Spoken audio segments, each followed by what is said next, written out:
The Second World War was over. The guns fell silent in 1945. People hoped for peace, but, a new conflict was brewing. It was called the Cold War. This was not a war with guns and bombs. It was a war of ideas. On one side was the United States and its allies. They believed in democracy and capitalism. On the other side was the Soviet Union and its allies. They believed in communism. The Cold War lasted for over 40 years. It shaped the world we live in today.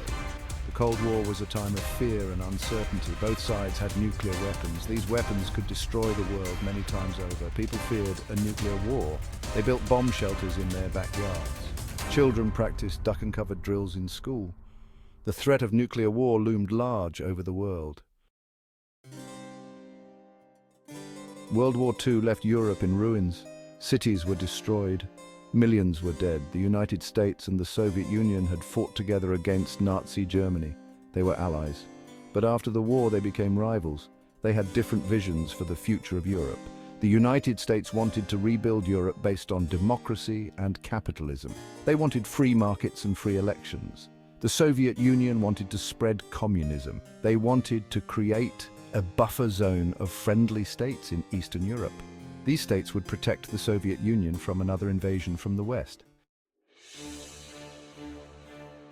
Winston Churchill was the Prime Minister of Great Britain. He gave a famous speech in 1946. He said, "An iron curtain had descended across Europe. This curtain divided East and West. The Soviet Union controlled the East. The United States and its allies controlled the West. The Iron Curtain was a metaphor. It represented the division of Europe. It also represented the lack of freedom in Eastern Europe.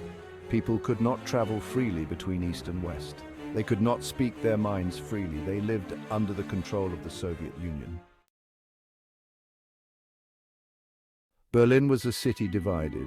It was located deep inside East Germany, but the city itself was divided into 4 sectors.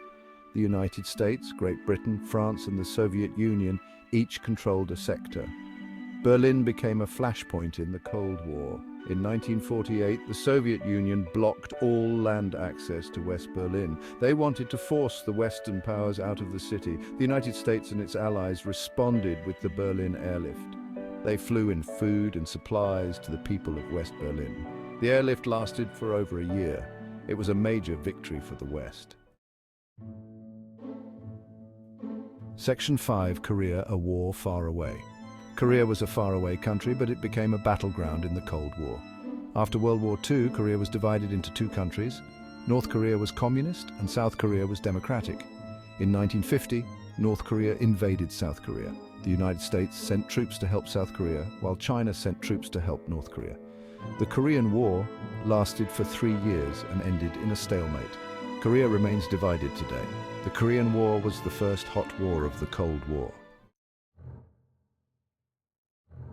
Section 6, Cuba, the Missiles of October. Cuba is an island nation located just 90 miles from the coast of Florida. In 1959, Fidel Castro led a revolution in Cuba. He overthrew the government and established a communist regime.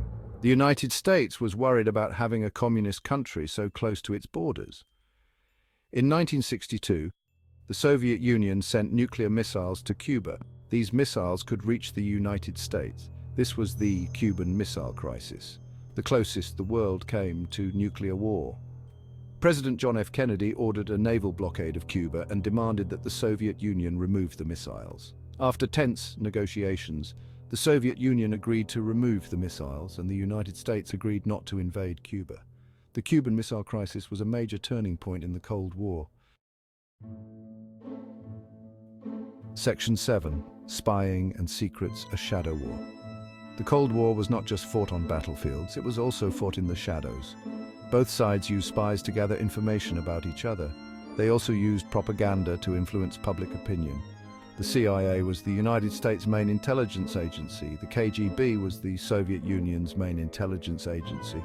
These agencies were locked in a constant battle of wits. They tried to recruit each other's spies. They planted false stories in the media. They used every trick in the book to gain an advantage over the other side. Section 8, A Thaw in the Cold Gorbachev and Reform. In the 1980s, a new leader came to power in the Soviet Union. His name was Mikhail Gorbachev. Gorbachev was different from previous Soviet leaders.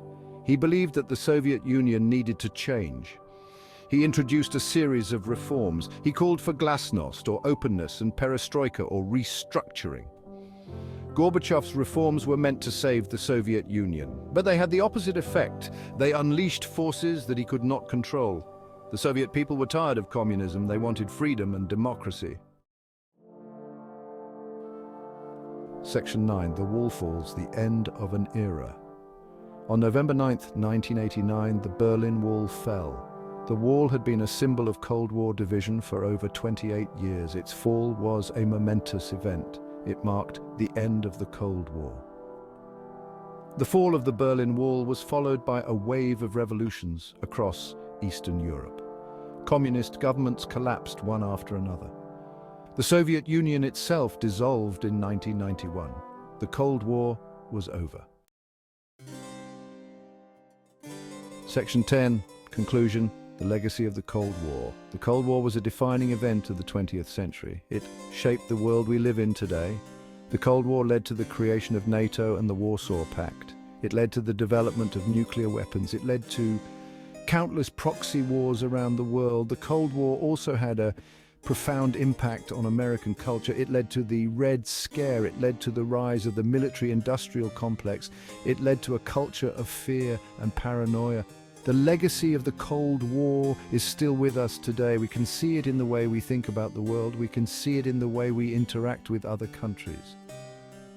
The Cold War may be over, but its lessons are still relevant today.